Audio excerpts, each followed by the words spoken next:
น้ำตาไหลเลยเนาะเด้อที่จริงมีบ่ฝนไปยืนนะ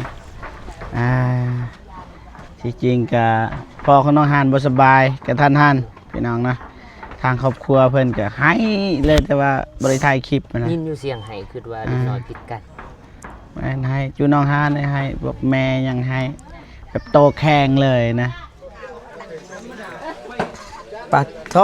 ปัดนี่สบายดีเด้อได้ปัดโทพี่น้องเอ้ยตอนยกบ่เห็นตอนแรกพี่น้องสบายดีเด้อสบายดีเบาเจ็บโอ้ยพอเท่าก็ได้นะเอาตอกเอาตู้เนาะตู้ก็มีพี่น้องนี่เครื่องแม่เพียนแม่เพนหับเรียบร้อยพี่น้องพักง่ายนี่แหละ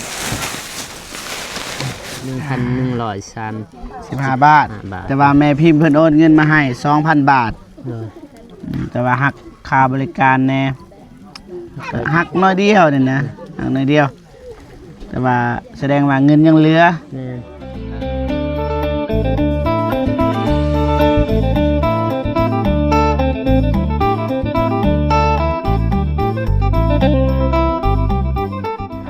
กับทักทายสบายดีและสวัสดีพ่อแม่พี่น้องเบิดสุขคนพี่น้องเนาะประมาณอยู่ในลาวไทยหรือว่าต่างประเทศเนาะก็ยินดีต้อนรับเข้าสู่2บ่าวเจ็บ Channel คือเก่าพี่น้องเนาะตอนนี้บ่าวเจ็บก็เดินทางมาลาวฝนลาวใต้สบายดีเด้อโอ้เอาใหม่น้องฮานสบายดีน้องฮานโดยสบายดีบ่เจ็บสบายดีบ่พ้นโดยสบายดีพ่อแม่ผู้ใหญ่ใจบุญทุกท่านและ FC ทุกท่านหรือว่าอยู่ในลาวและไทยและต่างประเทศก็ขอสวัสดีสบายดีเมิดสุขคนเด้อน้ำตาไหลเลยเนาะเด้อที่จริงมีบ่ฝนไปยืนนะที่จริงกับพ่อของน้องฮานบ่สบายกับท่านฮานพี่น้องนะทางครอบครัวเพิ่นก็ให้เลยแต่ว่าบริถ่ายคลิปนะยินอยู่เสียงให้คือว่าเล็กน้อยผิดกันแม่ให้จูน้องฮานให้แบบแม่ยังให้แบบโตแข็งเลยนะตัวนี้ก็ลูกบ่ทันได้ที่อยู่ในเฮือนโดยไหลเลยนะตาไหลมาเช็ดน้ำตาบ่เป็นหยังบ่เป็นหยังเดี๋ยวหายเคยเป็นตลอดบ่พอแบบนี้เคยเป็นโดยโรคอีหยังเป็นโรคอีหยังก็เอิ้นว่าหัวใจวายอ๋อหัวใจวายบักเครียดแน่นั่นแล้วก็ผสมประสานแข็งเลยแบบพากันหนวดอยู่หั่นแหละจุน้องสลีซะเลยก็ให้น้ำกันเลยอยู่หั่นดีตอนนี้นอนเลยโดยไผเป็นคนเบิ่งมันแม่เบิ่งบ่สบายดีเอ้ยให้เลยอันนี้ก็ให้เรื่องดีสิได้เฮือนใหม่ก็พอก็เป็นแบบนั้นนะพอต้องหานก็ได้สู้ๆเด้อไปต้องโศกบ่ต้องเศร้าเก่าเครื่องพี่น้องเนาะบ่ฝนก็สิให้บ่กินฝุ่นเข้าตาไปบ่ให้บ่ห้องดอกเดียวก็ให้ไปน้องหานบ่ให้แล้วไปให้น้องหานจับกล่องให้บ่ฝนมื้อนี้ทีมงานเฮาก็ไปซื้อของอยู่ตลาดให้น้องหานงบทั้งหมดทั้งมวลก็เป็นงบของแม่ๆแล้วเอาไหมบ่ฝนต้องกินของยากเล็กน้อยสำหัวเบิดเท่าใดเดียวมาไล่นำกันดูนะว่าตอนนี้เอาเครื่องไปฝากก่อนพี่น้องเนาะเอาตอกเอาตู้เนาะตู้ก็มีพี่น้องนี่เครื่องแม่เพียนแม่เพนหับเรียบร้อยพี่น้องพักง่ายนี่แหละ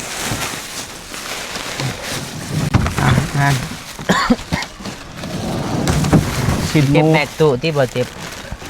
ได้ป่ะน้องฮันชิ้นหมูมาซื้อให้ก็ได้4 โลป่ะไปบ่ฝน สบายดีเด้อแม่เฒ่ามายินดีกับหลานบ่ เอาไว้ทางล่างนี่เนาะ ไป เจ็บหนับมันจังอัน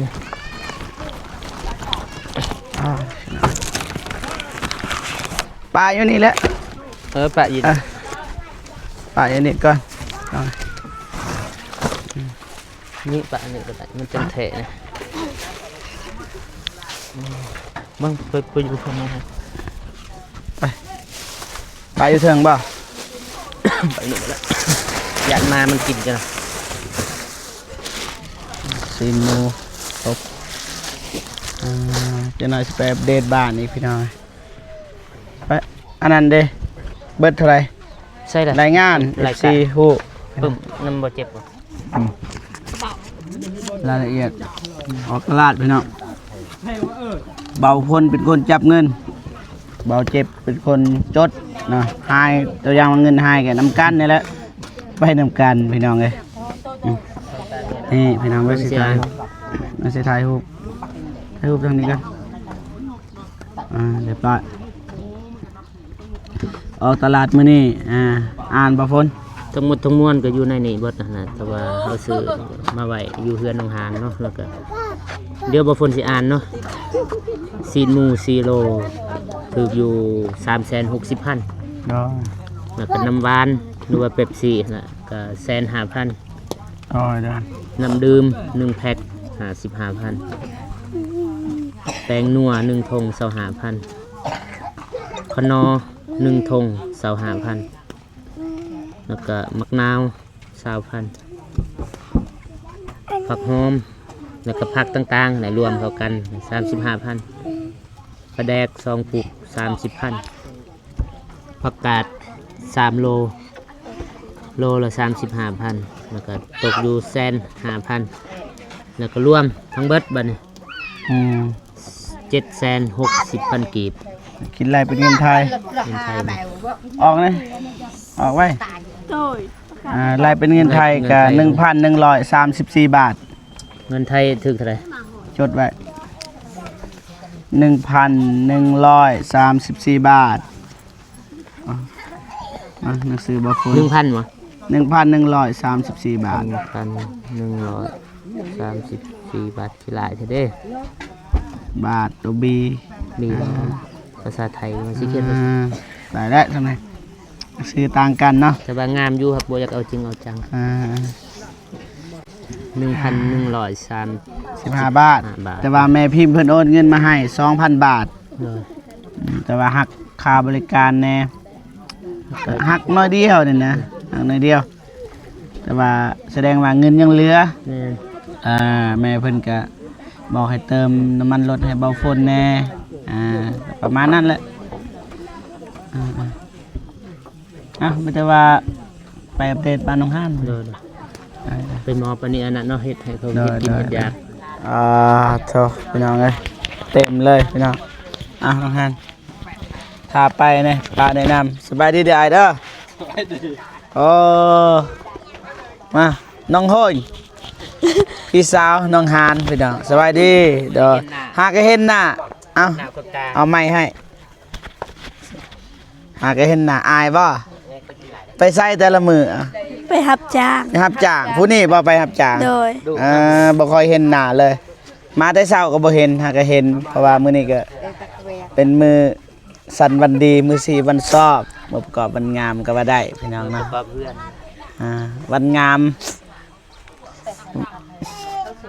แต่ว่าคนนึงแล้วตัวสาว โดยแต่ว่าเฮาบ่ทันได้ทางนี้ก็น้ำตาไหลตลอดอยู่บ่อยากทายแล้วไปพักผ่อนไปแต่เฮ็ดเวียกเฮ็ดงาน สบายดีเจ๊ โดยสบายดี เบลเฮาอ่ะ เฮ็ดหยัง สบายดีบาวเจ็บส ได้ บายดีพ่อแม่ผู้ใหญ่ใจบุญสบายดีสีทุกทานในวันในลาวและไทยและต่างประเทศขอสวัสดีสบายดีเด้อสุขสุขคน โดยเอาเฮ็ด โดย เฮ็ดเบาเจ็บนำเด้อ โดย ไปสบายดีเด้อโอ้ โดยสบายดีบ่เจ็บ น้องห้างพี่น้อง ส บายดีผู้ใหญ่ใจบุญทุกท่านด้วยลาวและแต่ต่างประเทศก็ขอสวัสดีสบายดีเวิร์ดสุขสุขคน สบายดีเด้อสบายดีดีๆสบายดีสบายดีเด้อ สวัสดีจะเอา ไปทางนั้นไป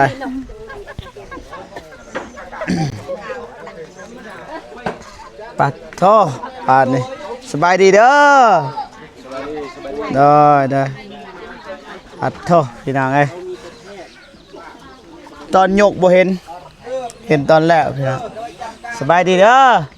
เด้อสบายดีเบาเจ็บ โอ้ยพอเท่าก็ได้ มานี่เบิ่ง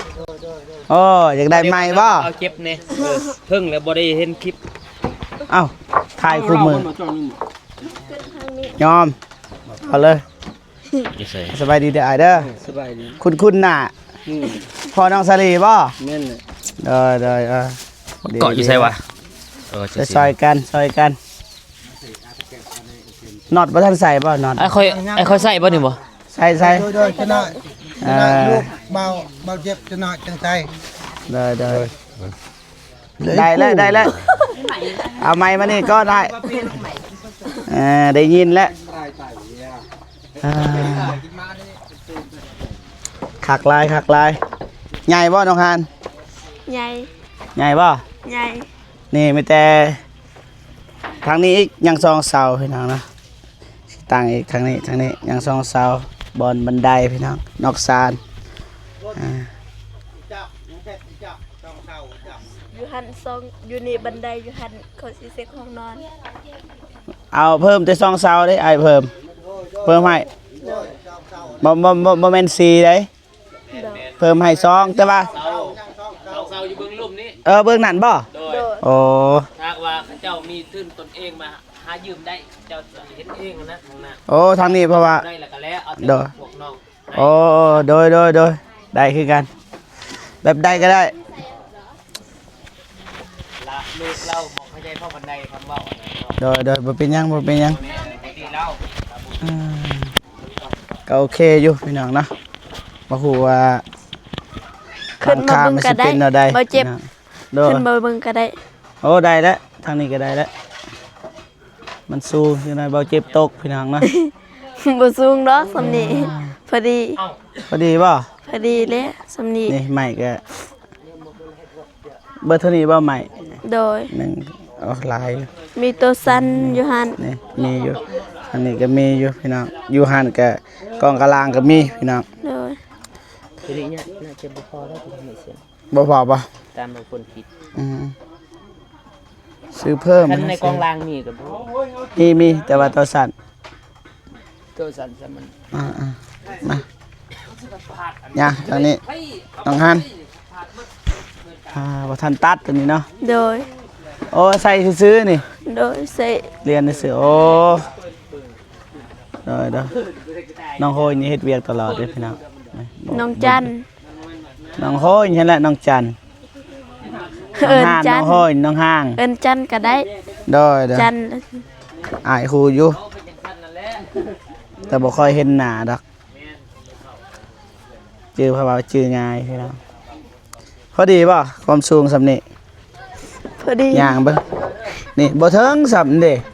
บางหานนี่บ่ต่ำ ให้บ่เจ็บก็บ่ตาม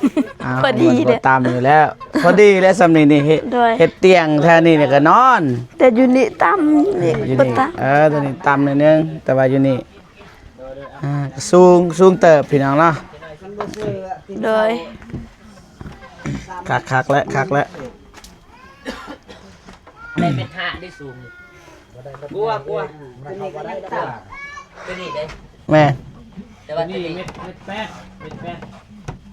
ทบ ได้ ยืนได้ ไปบ่ฝนไม่ได้เอาของกินไปมอบในจุอายเพิ่น ไม่ตึงขึ้นไป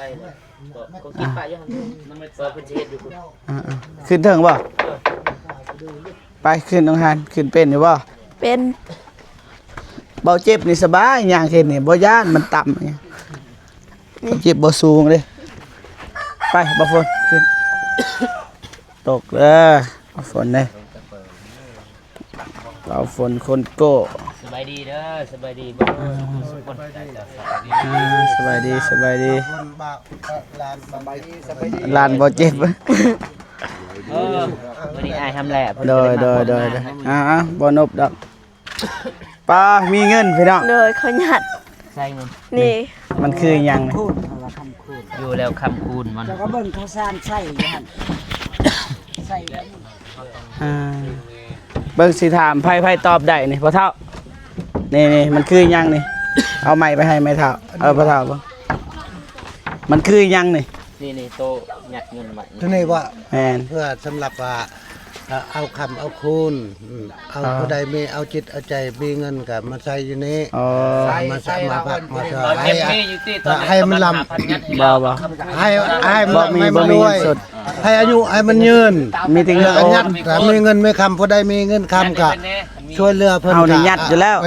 ยัดใส่เล่ เฮ็ดเรือนให้ก็สำนั่นแหละ แอนต่อไปก็ยังได้หยัดอีก ได้จกเงินอยู่ เท่านั้นนั่นเอิ้นก็บ่แม่นเหตุปานใดดอก อ๋อ มีแต่ช่วยเหลือเพิ่นละอิงตามให้มันให้มันร่ำให้มันรวย แล้วผู้ใดมีเงินมีคำมีคนหนึงก็ยัดใส่นี้ โดยขอบใจ บ่งใจ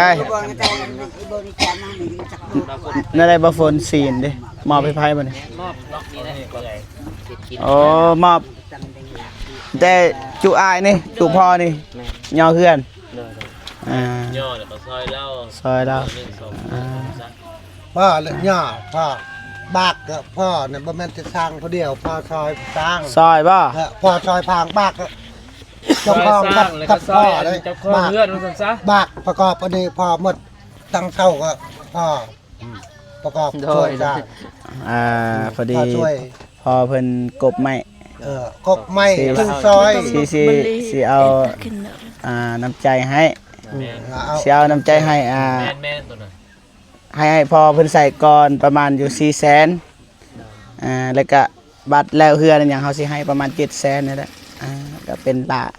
หัวล้านนี่แหละเฮาสิให้ประมาณนั้น แต่ว่าตอนนี้เฮาสิให้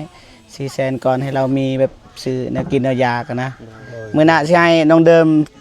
ซื้อไข่ซื้อมีมาฝากเด้อ เลย เอ้ามันจะหมอบ คักแล้วไปเอาอันนี้ บ่ว่าปะอยู่นั่น อ๋อ เครื่องกินเค เค รื่ ย องห กิ ยั น ด เห็ดยากนะใดที่ว่าเรามากินนะ อ่า เห็ดลาบกับลาบ ก็เว้า ต้มก็มีแต่วันนั้นซีนนะซื้อมาแล้ว ช่วยนั่น ทางบ่เจ็บกับบางคนก็ มา ได้ ท ซื้ อ อ ด มา ลูก ซิมู บาก ซีนห โม มู นะ ซี มี โร่ จังก็มอบเจ้าของก็มอบให้คณะหน่วยเขา แม่ถูกแล้วมอบเจ้าของเพิ่นก่อนแต่ว่า มอบเจ้า พอน้องห่านก็บ่สบายเด้ โดยเพราะว่าเจ้าของก็ลูกหลานนี่แหละหลานก็มอบให้จุให้หน่วยเขาผู้บรรณะมันนำหน้าปลาทางผู้ บ่คันสิเว้าก็บ่ให้น้องห่านมอบแล้วเฮาสิมอบให้เลย มันจึงสบาย โดยได้กัน เพราะว่าเฮาก็ซื้อให้จุอันนี้แหละจุพ่อจุอายอันนี้ที่กินนะโดย หากเป็นน้ำใจเนาะขอบใจในไลน์ มาย่อมานี่แหละคักแหละไปบ่ฝนลง กิน ว่ะ แล้ว พ่อประกอบ ยังเอ้ยอย่าเฝ้าอิ่ม ความช่วยเด้ความช่วย นั่งลง พ่อช่วยนี่ก็ขอโทษมันสินะนี่ก็พ่อเอ็ดนี่ แม่น ข้างคือข้างนี่พ่อเอ็ดประกอบผู้หนึ่ง อ่า ถามผู้ได้ ซอยน้องห่านนั่นแหละ ซอยเขา ได้ ซอยลูกละเล่น โอ้อย่าบ่สบาย พ่อปกติแทงยังหนุ่มโอ้สบายพ่อ โดยมี เท่าแน่แหละ คันมีจิตใจคันสิว่าแบบ บ่มียาหยัง อยากสร้างครอบสร้างครัวมี บ่จิตใจเท่าแล้ว ใหม่แล้ว ว่า นั่นแหละ มีได้มีได้ อายุประมาณเท่าไหร่15 ปีบ่ บ่รุ่นราวคราวเดียวนั่นแหละมีอยู่ ว่าสิเอารุ่นบ่ได้เด้ ว่าคันเกิดยังสนใจเพราะว่าพ่อเพิ่นอยู่คนเดียวเด้บ่มีคนเบิ่งแย่งดูแลเด้ไอ้ตนคันพ่อสนใจก็บ่เจ็บจัดไป สนใจปั๊บใจ สนใจ โอ้สนใจฝากเด้อ สนใจอยู่แต่บ่มีเงินแต่ง เออบ่มีเงินแต่งบ่มีปัญหาแม่เฮามีเงิน เก็บที่จะให้ว่าซั่น บ่แม่เฮามีเงิน โดย โอเคแม่อยู่ให้ดำ บ่ แม่อยู่ไทยพุ่นแหละจังนั้นแล้วก็มา โอ้ยแห้งมัก เรามายามเด้มายามแล้วก็ แมน สิแปลงเลยเฮือนหลังนี้เฮ็ดเฮือนหลังใหม่ โดย โอ้ โดยโด ดี ย เป็นยังไงเขาบอกเข้าใจหลายๆดีใจนำลาวเด้อสันเด้อ แม่นจังนั้น ยังกะ แม่เพิ่นขับรถนี่แหละใกล้ๆรถบ่ฝนนั่นแหละ แม่น มาจอดอยู่นี่แหละ ดีใจนำ เพ้อ ดีใจนำเพิ่น ขี่ไปตำเฮือนบ่เท่ากับมี กันได้ก็พ่อเองสิครับเองเนาะ เป็นอยู่บ่ เป็น ก็แอบนะ เอ ประมาณ จำแอบ 20,000เนาะ เป็นแต่รถอีเต้นเนาะว่าสันซะแต่ว่าย่น เด้อโอเค เพิ่นเคยขับจากเทือเนาะว่ายอม บ่กวนแล้วบัดนี้สิลงไปเด้อ โดยโดยโดย ไปบ่ฝน โดยโด ล ย งไปบัดนี้พอละลงมาด้านล่างพี่น้องนะเจอคนดังน้องซารีพี่น้องนะสบายดีน้องซารีป้าแต่งโตวคือโหดแท้น้องนุ่งนี่ โดยสบายดีบ่เจ็บสบายดีพ่อแม่พี่น้องและผู้ใจบุญทุกท่านและ FC ทุกคนหรือว่าอยู่ในลาวพังไทยและต่างประเทศและคนอยู่ในบ้านก็ขอสวัสดีสบายดีเด้อเบิดสุขสุข สบายดีเด้ออายทำแหละอายทำแหละ ไอ้ทิ้งจะใส่ อายทำแหละอีหลีแต่ว่านี่ ทิ้งเดี๋ยวทิ้ง แม่แหละบ้านน้องประดูพี่น้องเอ้ย ไอ้จำแลบ้านน้องประดุก สาวบ่ฮอดบ่สาวคอยกับเจ้าพะยาวสำคัญใช่ป่ะนะ บูฮูแล้วไอ้น้องหางใจพุ่นอีหยังก็ทะเลทายฮอดแล้วสาว ไปนีบสิให้น้องเขาบอกขอบใจเด้อ เด้อ พิเศษก็ยังเปลวนี่ก็ให้ไม่ยามมันยังเปลวนี่ก็ให้มา อันไหนเล็กมี ผักหญ้านำต่างๆหลายสิ่งหลายอย่าง เอาบัตรกระสุนเด้อมีแต่ว่าให้น้องฮานขอบอกขอบใจขอบบุญขอบคุณผู้ใหญ่ใจบุญเพิ่น โดยขอบบุญขอบคุณผู้ใหญ่ใจบุญทุกท่านแม่ๆเด้อก็ขอพี่สปอร์ตน้องที่ส่งมาเงินให้เบาเจ็บกับเบาพลซื้อเครื่องซีนหมูกับผักต่างๆกับน้ำลายสนิทก็ขอให้อยู่ดีมีแห้งความเจ็บบ่อยได้ความไข้บ่อยมีก็ขอให้ยังให้มีให้ร่ำให้รวยปรารถนาสิ่งใดก็ขอให้ได้ที่สิ่งนั้นเด้ออย่าเจ็บอย่าจนเด้อสาธุ สาธุเอ้ยมีแต่ว่าฝากแนวกินแนวอยากไปเฮ็ดไปกินเด้อสู่จุพ่อเพิ่นกินเด้อได้ไปบาทนี่พอพี่น้องนะโอเคพอพี่น้องเนาะเบาจิบกะสิจบคลิปก่อนเนาะจังได้กะขอบคุญขอบคุณนะผู้ใหญ่ใจบุญทุกท่านนะที่ไว้วางใจเบาจิบแล้วก็เบาฝนกับทีมงานทุกคนเป็นสะพานบุญในครั้งนี้นะจังได้ก็ขอให้แม่หรือว่าผู้ใหญ่ใจบุญทุกท่านนะจงมีแต่ความสุขสุขภาพแข็งแรงขออายุมันคนยืนความเจ็บบ่ให้ได้ความไข้บ่ให้มีปรารถนาสิ่งใดขอให้ได้สิ่งนั้นอย่าเจ็บอย่าจนแล้วก็ให้ร่ำรวยๆยิ่งขึ้นไปเด้อเบิดสุขคนพี่น้องเนาะสาธุโอเคไปบักยิบก็สิจบคลิปก่อนพอๆกันคลิปหน้าสำหรับคลิปนี้ขอกล่าวคำว่าสบายดีเด้อพ่อแม่พี่น้องเบิดสุขคนพี่น้องเนาะบายพี่น้องไป